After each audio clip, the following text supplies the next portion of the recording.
So how do you build a high-tech, fintech business in this digital world with tunnels and wires and variants and invisible pathways on the World Wide Web? It would seem that you do it on bits of sticky paper with handwriting on them. Behind you on the wall is your entire strategy, I assume. I can't read your handwriting. Maybe that's what crypto writing looks like. But I mean, even in the world of high tech, you still build businesses the old-fashioned way. Absolutely. So what you don't know is that each one of those is a Bitcoin, Bruce. No, I'm just joking. Wow. Okay. That's worth, what, one-fifth of what it was 2 years ago. Yes. So we use a lot of technical tools. So actually, this is a subset of our to-do list. We have our to-do list on digital platforms. We use, of course you do, a number of different platforms. But ultimately, even with communication, we have video conferencing, etc. It's much more productive when you're face-to-face with somebody, speaking to them and kind of trying to solve something. So we, once a week, get together with these Post-its, and they work very, very well. Whenever someone has something new, we'll write something up and put it up there.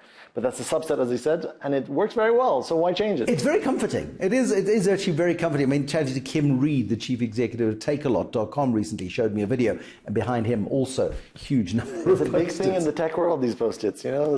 Somebody has to keep the industry going. It's a 50-year-old technology which is changing the shape of the world. Don't change it if it doesn't need to be changed. Okay, but you believe that the financial system does need to be changed. However, regulators, governments, people who are skeptical about this change, and I mean, I think throughout history people have been skeptical of dramatic sea changes, as this may very well be. South African regulators, this idea that you can circumvent South Africa's currency controls by creating a crypto platform that transacts anywhere in the world in an instant. Yeah. That must scare them. It does scare them. I think it scares a lot of regulators, particularly in South Africa where we have exchange controls. So a few things to note on this topic. First of all, I think our South African regulators, credit to them, are doing a lot in this space. They've brought the industry together, had a few workshops. They've actually put a consultation paper for the industry to review and to give them feedback on, and we're awaiting that in, say, first quarter, second quarter of 2019. But Bruce, every new technology elicits fear in people that are at the vanguard of the current paradigm. Right? Whether it was the internet and people were saying, no, we've got to get rid of this internet because it's only going to facilitate communication between terrorists, or it's bitcoins because, oh, the terrorists now can use that money. I like to look at this as a tool. Tools improve. Now, you can have a knife and you can use that knife for very evil purposes, or you can use that knife to carve beautiful sculptures. Cryptocurrencies are a tool, and in my humble opinion, they're the best form of money humanity has ever known. Most of humanity just doesn't know it yet. But humanity is also not helped by the scams and the scandals. There was Quadriga CX. CX, there we go. Canadian guy who died, and somewhere in the ether apparently sat a whole bunch of cryptocurrency, and when he died, the key to unlock the vault died with him. Supposedly. So there's a conspiracy theory in the world of cryptos already. In my humble opinion, and I don't know the situation well enough, but that particular exchange has been on record to say that they have something called multi-signature, they have different types of processes to make sure that this very event never happens.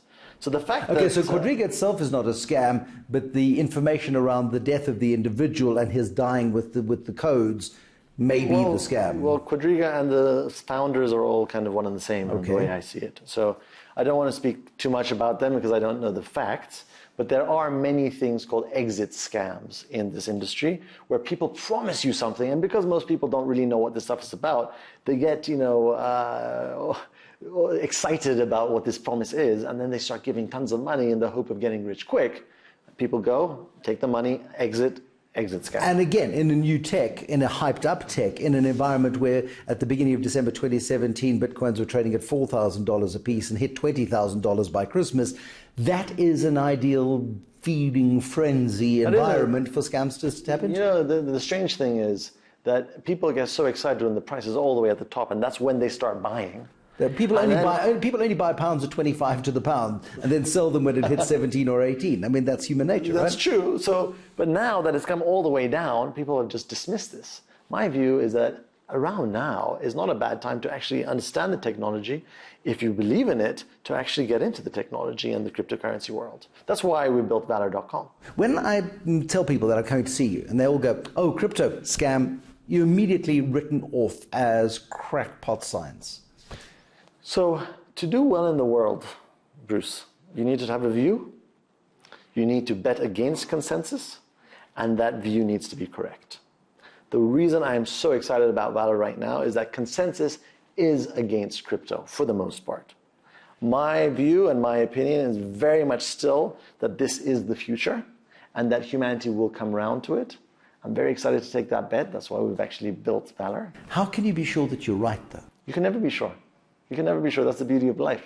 So this is, I believe, a very asymmetric kind of positioning. So if we don't do well, then we lose the investment amount and some of our time.